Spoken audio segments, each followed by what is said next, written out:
iniciar um vídeo onde o último vídeo que eu fiz, eu não lembro bem certo se faz um mês atrás, onde na cama de um hospital aqui na cidade de Juí, eu disse que ia fazer outra e aqui estou para fazer. Então vou iniciar, não sou muito, tenho prática de fazer os vídeos, mas vamos iniciar como sinto dentro de mim de iniciar. Eu sou Elson Moraes, da cidade de Ijuí, Rio Grande do Sul. Tenho 44 anos. Uma esposa, o nome é Simone. 2 filhas, a Stephanie com 22 anos e a Daphne com 11 para 12 anos. Tá, o porquê desse vídeo. Quando eu estava na cama do hospital, acometido de Covid, eu falei em voz alta a Deus, deitado na cama, com a porta do quarto aberta. Eu disse: meu Deus, se o Senhor me tirar dessa, no abrir da minha boca, eu vou falar das tuas grandezas, do teu poder, da tua magnitude.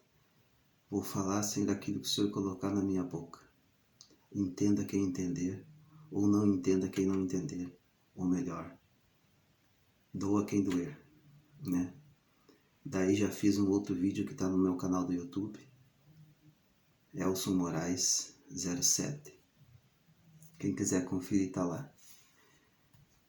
E eu não sei pregar o Evangelho, já estudei muito, para mim é muito, mas eu creio que é pouco o que eu já estudei. E Deus me colocou esse sentimento de fazer esses vídeos. Criei o vídeo evangélico. E eu disse para Deus, mas eu não sei pregar, eu não sei. Mas daí ele disse, então fala o que eu já fiz na tua vida, começa lá do começo. Então eu vou dizer que é um testemunho da minha vida. Eu sou de uma família praticamente a maioria cristã, a Assembleia de Deus da cidade de Juí. E no começo de tudo, eu vou ler, antes de falar eu vou ler alguns versículos da Bíblia aqui, antes de começar esse meu testemunho. Creio que não vai ser muito comprido esse vídeo, espero eu. Em Gálatas, diz assim, Gálatas nos diz assim no versículo 1,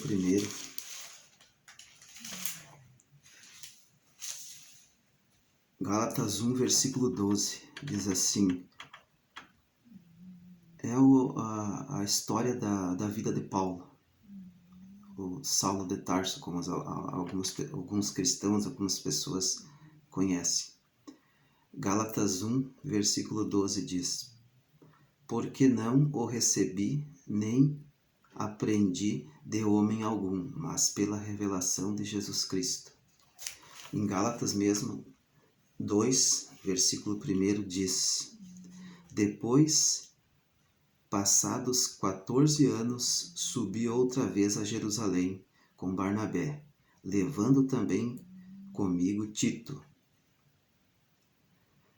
E continua, Gálatas 2, continua, eu li o 1, agora o versículo 2. E subi por uma revelação e lhes expus o Evangelho, que prego entre os gentios, e particularmente aos que estavam em estima, para que, de maneira alguma, não corresse ou não tivesse corrido em vão. Gálatas 2, no versículo 4 agora. E isso por causa dos falsos irmãos que se tinham entremetido e secretamente entraram a espiar a nossa liberdade que temos em Cristo Jesus. Para nós, porém, em servidão, aos quais nem ainda por uma hora cedemos com sujeição, para que a verdade do Evangelho permaneça entre vós. Gálatas 2, ainda mais alguns versículos aqui. No versículo 7. Antes, pelo contrário, quando viram que o evangelho da circuncisão me estava confiado, como a Pedro o da circuncisão. O que Pedro pregava era a respeito da circuncisão, e Paulo, ele foi chamado para o evangelho da incircuncisão. Porque aquele que, no 8 agora, porque aquele que operou eficazmente em Pedro para o apostolado da circuncisão, esse operou também em mim com eficácia para com os gentios. Agora no último versículo que vai ser lido em Gálatas 2, no versículo 11. E chegando Pedro a Antioquia, que lhe resistia na cara, porque era repreensível. Até aqui.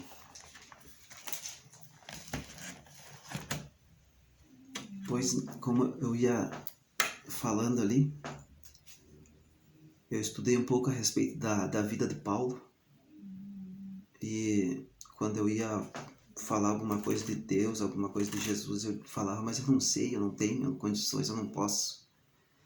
E daí, estudando um pouco sobre a vida de Paulo, eu vi que eu posso, eu vi que eu tenho condições, eu vi que tudo posso em Jesus que me fortalece. Então, eu vou iniciar esse meu testemunho. Eu moro até hoje no bairro Tomé de Souza, aqui na cidade de Juí, bem próximo de uma igreja da Assembleia de Deus, aqui na cidade. Aonde essa igreja, o pioneiro que começou com essa igreja foi o meu tio Coraldino, pioneiro dessa igreja, ele que iniciou, diz que a construção dela, e foi indo. E hoje é uma enorme de uma igreja, muito linda aqui em Juí. Pois então, quando começava os cultos nessa igreja, de noite dava para escutar lá em casa, porque a Assembleia de Deus ela é bem fervorosa, né? E daí quando começava os cultos eu falava, ei, já começou os loucos a gritar lá, e a mãe, não fala isso, guri. E eu, tá, para, né? Beleza. Tá. E daí, certa vez, tinha um campo de terra em frente à minha casa, onde nós praticamente todas as tardes ia jogar futebol. E numa tarde dessas, eu jogando futebol no meio do jogo lá, me senti mal. Mas mal mesmo, assim, de não conseguir nem caminhar quase. Foi repentinamente algo que eu, assim, digo que entrou dentro de mim, me tirou a alegria, me tirou a força, me deu dor de cabeça, me deu febre. Fiquei mal, fui correndo para casa, larguei o futebol, ficou o meu time sem um jogador lá. Fui para casa e disse para a mãe, mãe, tava jogando lá, me deu algo ruim lá e eu não tô bem, eu vou ter que deitar, não tô passando bem. Daí a mãe disse, eu vou lá no tio Coraldino, que hoje é o finado, tio Coraldino já é finado, que é o pioneiro da igreja, que começou toda a igreja aqui no bairro Tomé de Souza. Eu vou dizer para ele vir te fazer uma oração. Daí, eu, tudo bem. Ela foi lá e chamou ele. E ele veio, eu estava deitado na cama, e ele chegou e disse, o que houve, filho? Eu estava jogando bola e não estou bem, tio. Mas então eu vou orar, tu vai ficar bem. Daí eu, tá bom. Ele levou a mão na minha cabeça, eu deitado na cama, e começou a orar por mim. Eu fechei o olho. No que eu fechei o olho, ele levou a mão sobre a minha cabeça e começou a orar. Passou uma luz na frente dos meus olhos. Eu com o olho fechado, passou aquela luz que eu pude ver assim, tipo um cometa. No que passou aquela luz assim, foi a mesma coisa que passar uma borracha, passou, apagou tudo o que tinha de ruim sobre o meu corpo. Se foi a febre, se foi a dor de cabeça, se foi o mal-estar, fiquei curado na hora. E daí eu não sabia o que estava acontecendo, né? Aquilo ali. Peguei e continuei deitado. O tio foi para casa e eu fiquei cuidando da mãe ali. No que ela saísse meio longe, porque eu fiquei pensando, ela não vai acreditar que eu estava doente e ao mesmo tempo o tio fez a oração e eu fui curado na hora. Eu fiquei com aquele pensamento. Esperei ela sair meio longe, assim que ela não me enxergou, levantei daquela cama e de novo pro campo jogar bola. Então, o que eu quero dizer com isso? Jesus, ele tem várias maneiras de agir na vida do ser humano e mostrar como ele age, mostrar como ele age no começo, quando tu é criança, quando você é adulto. São várias maneiras de agir, mas nós temos que enxergar. E foi aquilo ali, passou, creio eu que tinha o quê? 10, 11 anos. Depois, futuramente, eu já mais jovem, já peguei, ia pro centro, fazia minhas festas. Eu saía de casa às 11 horas da noite, bem certinho, e voltava no outro dia de manhã, no final de semana. E numa dessa, eu vindo de manhã cedo, eu e mais um amigo meu, entre aspas, e esse meu amigo estava com um revólver na cintura, onde eu já tinha olhado esse revólver, estava com todas as balas, os projéteis na arma ali, eu tinha olhado tudo. E nós vindo do centro, passando em frente à rua da Assembleia de Deus, do bairro Tomé de Souza. No que nós estava passando ali, era a rua de chão ainda. Os moradores do bairro Tomé de Souza iam saber como era a rua de chão. E naquele tempo as patrolas passavam e ficava bem planinha a rua, só que no canto da rua ficava um relevo assim de barranco, porque a máquina aplanava, né? E daí depois da igreja tinha um campo de terra enorme, que não tinha nenhuma construção. Hoje aquele campo está todo com construção de casa.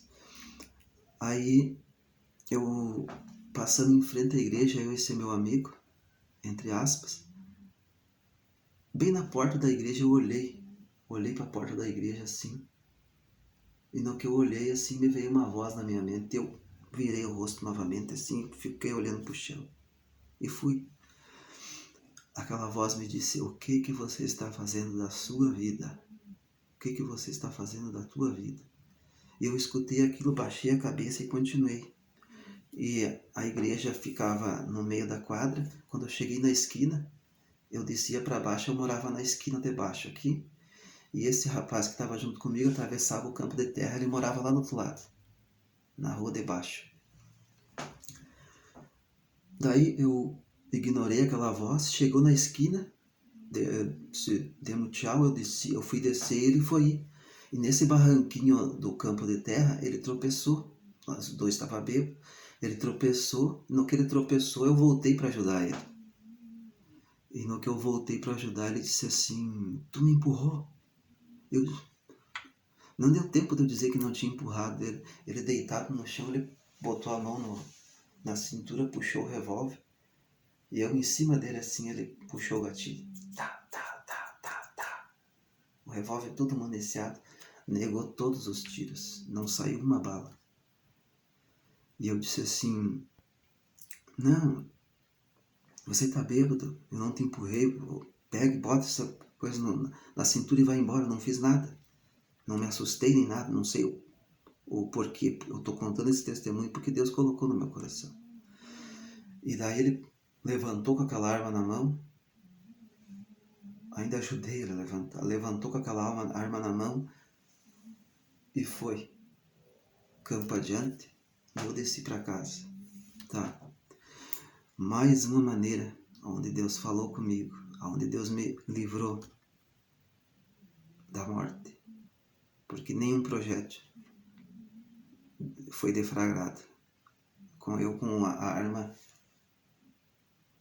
pertinho do peito. Tá, Deus agindo, Deus agindo.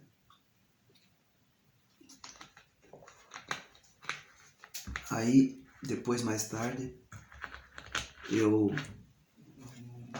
vinha a me converter e os primeiros passos que eu dei na caminhada veio muitos sonhos para mim, sonhos assim, vamos dizer que proféticos. Eu enxergava no sonho algo sobre a palavra de Deus, sobre o que Deus queria fazer na minha vida, mas eu não acreditava nisso. Até que certa oportunidade eu tive uma visão no quarto, numa casinha que nós morava próximo à igreja da Assembleia de Deus. Sempre morei próximo à Assembleia. Veio uma visão à noite, de madrugada, mas essa visão não foi um sonho, tem umas que tem a visão de sonho e a visão acordado. Eu estava acordado no quarto e nos pés da minha cama tinha uma nuvem branca que ela pegava de uma parede a outra até o começo da cama e ia até o teto. Uma nuvem branca, branca, branca, branca. E no meio da nuvem um vaso de barro, assim redondo, grande. E aquele vaso, ele ficava flutuando no meio daquela nuvem. Ele flutuava assim, ele não estava parado, ele flutuava. E eu acordado, sentado na cama, eu fiz 3 vezes assim, ó. E virava para olhar, o vaso continuava flutuando. E daí, na terceira vez que eu fiz isso, o vaso continuava ali, de repente ele explodiu, aquele vaso. E os pedaços subiram até o fim daquela nuvem branca, e no que eles começaram a descer, os pedaços de tudo que é tamanho, pedaços grandes, pedaços minúsculos. No que chegou os primeiros pedaços no fim da nuvem branca, sumiu aquilo. Sumiu. Aquilo me deu um temor, e eu peguei, deitei, levei a coberta sobre a cabeça e continuei tentando dormir, né, por causa do susto que me deu. Mais uma vez Deus falando comigo. Falei esse sonho, falei das visões para dirigentes da congregação, para crentes e tal, mas só que as pessoas muitas vezes têm medo, né, de dizer alguma coisa para ti. O temor de Deus faz esse medo vir também. As pessoas não me falavam nada de nada. Daí, tá. Nessa mesma casa que eu tive esse sonho, essas visões, eu estava seguindo o caminho e nunca tinha levado a Bíblia na igreja. E pela primeira vez eu levei a Bíblia na igreja. Mas só antes de eu sair de casa veio 2 vozes. Uma falava assim, não leva. A outra falava, leva, leva. A Bíblia é pequenininha, é uma Bibliazinha pequenininha com fecho aí. Leva a Bibliazinha, bota debaixo do braço, ninguém vai ver, vai, leva. E aquela outra voz falava, não leva. A voz que falou para mim levar venceu e eu levei a Bíblia. A primeira vez no culto. Chegando lá no culto,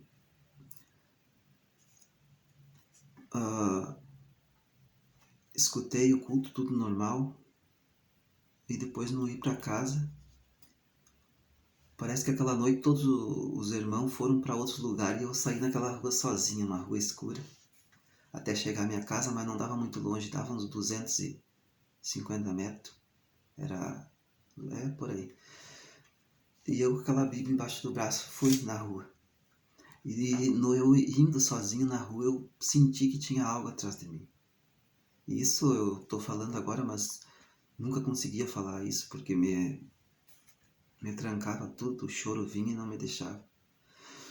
Daí eu peguei e fui indo e parecia que tinha algo caminhando atrás de mim. E no mesmo momento que estava caminhando, veio aquela voz, olha para trás. E a outra voz falava, não olha para trás. E segue e clama, o sangue de Jesus tem poder. E daí era aquela batalha, daí o sangue de Jesus tem poder, olha para trás. E aquela voz falava, não olha para trás que eu digo para ti o que estava atrás de ti. Eu te mostro certinho, sem tu olhar para trás, eu te desenho na tua mente o que está atrás de ti. E tu não me olha para trás. E a voz vinha, olha para trás. Segui. E daí no entrar na casa onde eu morava, ela tinha uma casa enorme na frente, em construção, e eu morava numa meia água nos fundos. E daí tinha um muro entre a casa que estava em construção e o muro da casa do vizinho. E daí nesse corredor tinha umas pedrinhas de pedrisco, que ia até nos fundos na meia água que eu morava. Quando eu cheguei nesse corredor com os pedriscos ali, e botei os pés no pedrisco, que deu o barulhinho das pedras, parecia que eu estava pisando em bolhas. O meu corpo estremeceu, meus cabelos parecia que estava igual um porco-espinho, e eu caminhando parecia em bolhas. Aquela opressão maligna aumentou. Daí no que terminava as pedras tinha um pedacinho de grama assim, e uma areazinha aberta naquela meia água que nós morávamos. Eu, a minha esposa e a minha filha, que hoje tem 22 anos, ela estava começando a gatinhar. E daí naquela área aberta eu coloquei 2 ripinhas de forro de pinos no contorno para ela gatinhar e não sair fora para ir para grama, para algum bichinho pegar ela, alguma coisa. Daí peguei, fui, levantei a perna, passei por cima daqueles ripinhas de forro de pinos, passei por cima. No que eu passei por cima, veio uma voz e disse assim, não, continua não olhando para trás. Vai, abre a porta, e no que tu abrir a porta, tu puxa a porta nas tuas costas assim. No que tu puxar a porta nas tuas costas, daí tu pode virar para chavear ela. E aquela voz continuava, olha para trás, olha para trás. E daí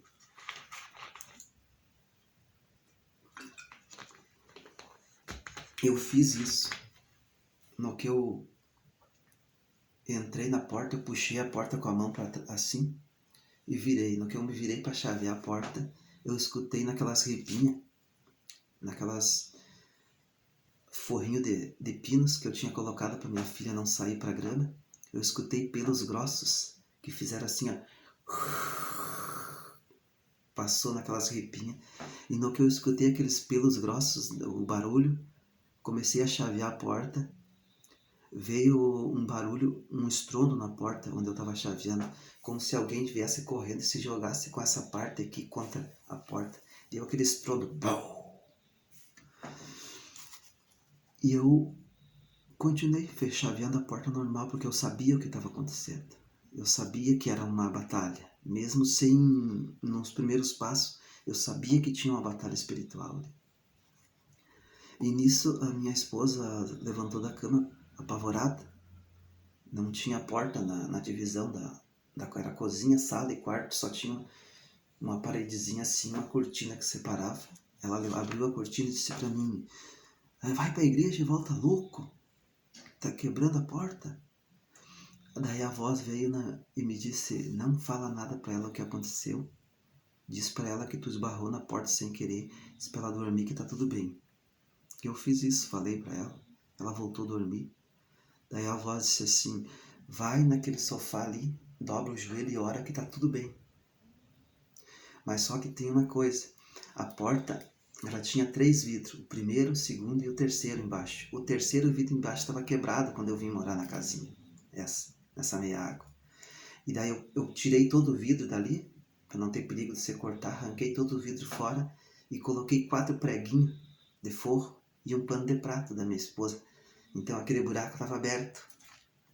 Era só 2 vidros e o buraco aberto com 4 preguinhos com pano de prato. O que eu quero dizer com isso? O inimigo, ele ele vem, ele afronta. Quando Deus chega para trazer alguém para o seu lado e tenta não, porque ele consegue, se ele quer sempre. Deus sempre consegue tirar alguém das garras de Satanás. É só ele querer. E nós também temos que querer. Daí eu fiz aquela oração ali e tranquilo, tudo bem. Passou. Depois eu fui falar para minha esposa isso que aconteceu depois de um ano. Eu não falei para ela. Depois de um ano nós tínhamos mudado de cidade já. Tinha ido de Juí para São Leopoldo. Nós ficamos morando em São Leopoldo 3 anos e meio. Depois que eu estava um ano lá em São Leopoldo, eu contei o acontecido para ela. O que tinha acontecido, do barulho e tal. Tá. Por que eu estou falando tudo isso? Porque Deus, ele fala de várias maneiras conosco. Em viagens que eu fazia, que fui passear com a minha família para a cidade de Canguçu uma vez, e eu fiquei na beira da estrada, numa serra, com serração de noite, madrugada, creio que 4 e pouco da manhã. Eu fiquei na beira da estrada, onde era uma curva, que passava muitos caminhões. Fiquei com a minha família ali. O carro estragou, e a parte onde do alternador que carregava a bateria, ele rebentou um fiozinho, que tem um fio que carrega e outro fio que descarrega. O fio que carregava estava inteiro e o que descarregava tinha rebentado. Então a minha bateria descarregou, estava sem luz, não pegava o carro, eu fiquei na beira daquela estrada ali. Sem saber o que fazer, arranquei bastante galho na beira da estrada e fui botando no asfalto, sim, para os caminhões que vinham, passava caminhões ali pertinho do carro, que chegava o carro balançar. E a minha família tudo dentro do carro ali.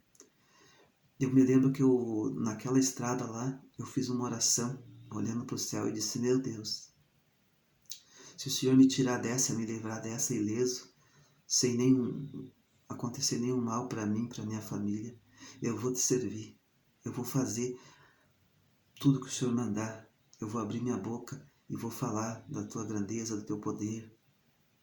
Eu falava aquilo ali na hora que precisava, na hora da angústia, na hora que eu precisava de Deus, eu precisava de Jesus. Só que depois passava, eu esquecia e continuava no mundo. Não fazia nada para Deus. E Deus, tudo ele vai marcando isso aí. Ele vai colocando. Ele vai acrescentando. E chega um ponto aonde Deus diz: é agora. É agora. Tu vai fazer ou tu não vai fazer? O que aconteceu? Eu fui acometido da Covid. Fiquei no hospital uma semana. E eu não sabia se eu ia voltar. E o pensamento que eu tinha uma filha com 11 anos para 12 anos, aquilo não me deixava eu me recuperar, porque eu pensava muito que ela ia ficar sem pai, que ela não ia entender, e que eu não estava com o pensamento que eu não ia retornar para casa. E daí eu falei para Deus: Senhor, se o Senhor me tirar dessa cama aqui e me levar para casa novamente, com saúde, eu vou abrir minha boca e vou falar das tuas grandezas, eu vou falar do teu poder. Mas só que daí eu retornei desse hospital para casa, e depois de 2 meses eu lancei um vídeo só no YouTube, no canal do YouTube, falando de Jesus, falando do que Deus tinha feito por mim, tinha me livrado da morte, a respeito da Covid, mas Deus já tinha me livrado da morte várias vezes.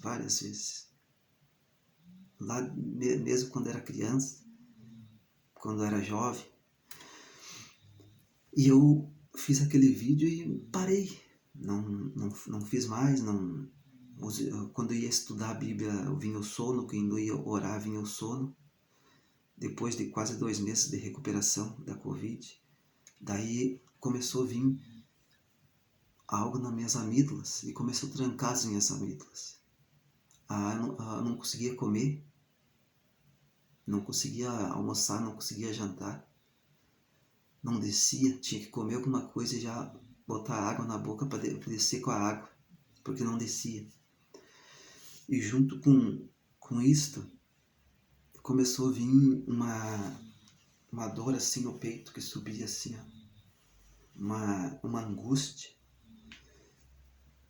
E junto com tudo isso, não conseguia comer por causa da garganta, não, e o peito começou uma ansiedade. Eu chegava da oficina de tarde, que eu tenho oficina de chapeamento e pintura, trabalhava durante o dia, meio trancando a garganta. Chegava na noite, eu vinha para casa, me dava uma angústia, começava a caminhar dentro de casa, saía para fora, caminhava, parecia que nada estava tranquilo. Uma angústia assim, e junto com aquela angústia, com aquela garganta trancada, me vinha na minha mente: você disse que ia fazer, você disse que ia falar, você disse que ia me servir. Deus falava assim para mim: eu não estou vendo nada disso. E daí eu comecei a orar, comecei a estudar a palavra, porque não vinha sono de noite, eu não dormia. Tinha vezes que eu ia deitar na cama, era 5h30, 5h31 foi uma vez. Fiquei 3 noites sem dormir, de só cochilar de manhãzinho, e já levantar depois e ir para a oficina. No outro dia de novo sem dormir. E Deus falando, e Deus falando. Eu disse: Senhor, esse final de semana eu vou me preparar e vou fazer um vídeo, vou falar sobre a minha caminhada, sobre o meu testemunho, porque eu não quero mais que me tranque a garganta, de eu não poder me alimentar, eu não quero mais essa angústia, essa dor no peito. Eu vou fazer.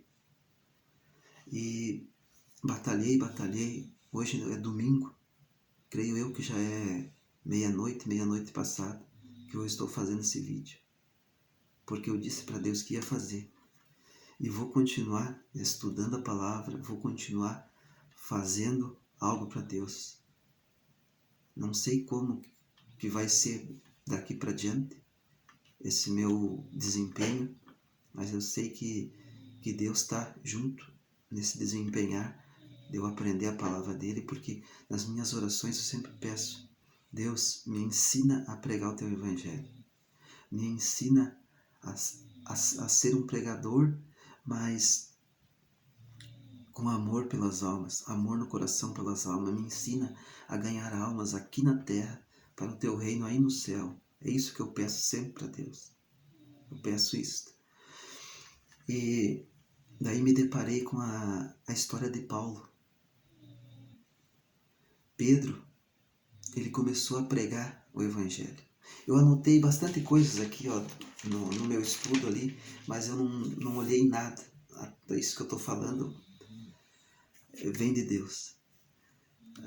Pedro começou a pregar o evangelho, e Jesus na terra, ele levantou 12 discípulos. Levantou 12 discípulos. Mas só que esses 12 discípulos eram para eles pregar e levar o evangelho até eu tenho anotado aqui, ó. Era para levar o evangelho a toda criatura, né? Eu anotei bem certinho aqui, porque tem coisas que Jesus levantou os 12 e disse: vocês vão levar o evangelho a Jerusalém, a Judéia, a Samaria e até os confins da terra. Só que os discípulos estavam fazendo. Daí Pedro, na primeira pregação dele, ele ganhou 3.000 almas. Daí 3.000 almas, ele se Se contentou com 3.000 almas. E na segunda pregação de Pedro, ele ganhou 5.000 almas. Então, em 2 pregações de Pedro, foram 8.000 almas que ele ganhou. E nisso, de certo, eu venho no meu intelecto, no meu ver, que Deus me deu para mim esse parecer, 8.000 membros dentro de uma igreja, deixando ofertas e dízimos, qualquer um. Não preciso mais, tá tranquilo. Imagina 8.000 pessoas dando dízimos e ofertas, eu não preciso mais levar o evangelho muito mais longe que isso. E daí foi limitado. Isso aí, foi limitado. Pedro achou que com todas essas almas se convertendo, Jesus estaria voltando. E daí ele disse, vendei todas as suas propriedades e trazei o dinheiro ao Senhor, porque ele está voltando. E nessa, Gamaliel vendeu a propriedade dele e levou tudo aos pés do Senhor. Entregou tudo. Mas já Ananias e Safira não fizeram a mesma coisa. Eles foram e venderam a propriedade deles e trouxeram só metade. Um deles foi na presença de Pedro, falou, é tanto. Aí ele estava mentindo, caiu morto ao mesmo tempo ali do que mentiu. Veio o outro, era um casal, Ananias e Safira, na presença de Pedro, já tinham combinado o que iam falar, falou a mesma coisa, mentiu também, caiu morto no mesmo tempo que mentiu. E nisso, Pedro, Tiago, todos os discípulos, eles estavam levando esse evangelho aonde Jesus tinha falado, que era Jerusalém, Judéia, Samaria. Mas só que eles esqueceram de levar até os confins da terra. E por desobediência, a igreja padece. Por desobediência, a igreja vai vir o castigo. Chegou num ponto que o povo começou a ser perseguido, começou a ser morto, começou a ser escorraçado de suas casas, começou a ser perseguido. E nesse momento que veio essa perseguição, veio Paulo também, que era o Saulo de Tarso, como muitos conhecem. Assim como Pedro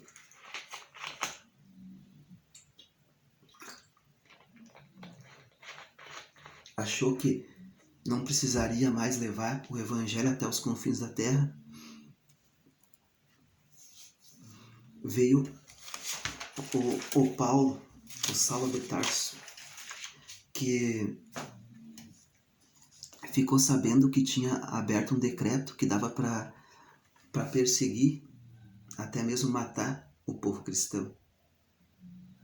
E Saulo de Tarso, como ele era uma pessoa de família rica, bem estudado, ele era doutor da lei, mas o doutor da lei não significava, muitos acham que o doutor da lei ele era o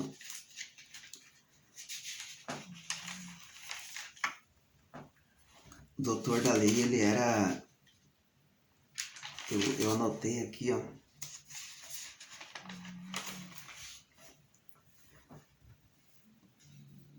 ele seria um sacerdote, mas ele não era um sacerdote, porque ele não poderia ser um sacerdote, porque ele não era da tribo de Levi, mas ele era da tribo de Benjamim, então ele não poderia ser sacerdote. Ele era doutor da lei porque ele estudou com Gamaliel, que naquela época ele era um filósofo, bem conceituado naquele tempo, na Universidade de Jerusalém. E como a família de Paulo era bem financeiramente, ele estudou com Gamaliel e ele veio a se tornar um doutor da lei de Roma naquele tempo. Então, ele era uma pessoa bem financeiramente, e sendo bem financeiramente, ele chegou na autoridade de Roma e pediu a autoridade de Roma para dar passe livre para ele perseguir os cristãos. Como ele era uma pessoa bem conceituada, uma pessoa doutor da lei, advogado, tinha bens financeiros que não era pouco, a Roma não quis se colocar contra uma pessoa que entendia de todas as leis. Não só deu cartas para ele perseguir e fazer o que bem que entendesse como o povo cristão, como lhe deu três soldados que fossem junto com ele, com Paulo também, para a perseguição dos cristãos, que eram os soldados pretorianos. Se você for estudar a respeito dos soldados pretorianos, você vai ver o que significa um soldado pretoriano. Então era Paulo, na estatura de 1,5 metro mais ou menos, ele tinha, e ele era manco de uma perna ainda, Paulo. Pequeno, manco de uma perna e calvo. Ele era careca. Junto com 3 soldados pretorianos. Soldados pretorianos, se tu for estudar, eram uns homens enormes, soldados treinados para batalha, treinados para qualquer situação de guerra. E no mesmo momento que era 4 homens, quer dizer 3,5 homens, porque Paulo era 1,5 metro, né? Eram três homens e meio atrás do povo de Deus. Só que o povo de Deus, em 2 pregações de Paulo, de Pedro, já tinha 8.000 membros, 8.000 convertidos. E 4, que era 3 soldados pretorianos mais Paulo, iam lá e todos se curvavam, todos baixavam a cabeça para eles, tinham medo, saíam de perto. Até mesmo aquele que tinha arrancado a orelha de um soldado uma vez não se colocava na presença deles, porque sabiam que ele era o Paulo era um homem muito brabo, ninguém se colocava na frente dele. Aonde eles passavam, ficava só o rastro de sangue, né? Então, nesse mesmo momento, Saulo de Tarso estava se deslocando até a cidade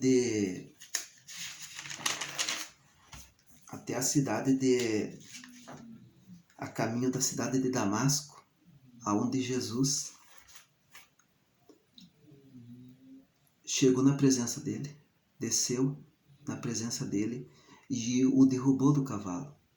Veio uma luz, um fogo tão poderoso do céu, que no momento que veio isso, já derreteu os olhos de Paulo. Ele ficou com os olhos brancos, não enxergava nada. E os 3 soldados pretorianos, vendo aquilo ali, escaparam o gato, se mandaram. Mas como Paulo, ele era uma pessoa temente, ele conhecia a Deus, ele conhecia. Ele viu que era algo divino, ele se largou de joelho na presença de Jesus. Porque se ele não tivesse se largado de joelho, ele não teria sobrevivido, ele teria morrido naquele momento. E porque ele se colocou de joelho, Deus deu uma chance e deu vida para ele. E ele saiu dali, o Paulo, e foi até a casa de com certeza, amigo dele, que era chamado de Simão, o curtidor. Porque se uma pessoa passou por um mau bocado e foi até a casa de alguém, com certeza esse alguém é amigo dele. Então ele se colocou na casa desse Simão curtidor. E chegando na casa de Simão, ele já se colocou em oração e jejum na casa de Simão Curtidor. E no que ele começou a orar e jejuar ali, Deus foi até o profeta, Jesus foi até o profeta Ananias e disse para Ananias se deslocar até a rua chamada Direita, que lá teria alguém que ele fosse ungir, que ele era para ele ungir. E então Ananias chegou, creio eu, perto da porta para sair, para ir fazer o que Deus tinha mandado, o que Jesus tinha mandado. E antes de se deslocar para aquele lugar, ele disse: tá, Senhor, o Senhor me mandou ir lá ungir, me mandou lá ungir tal pessoa, mas o Senhor não me disse ainda o nome dessa pessoa. Ah, é o Paulo, mais conhecido por Saulo de Tarso. Puxou a porta, creio eu, de novo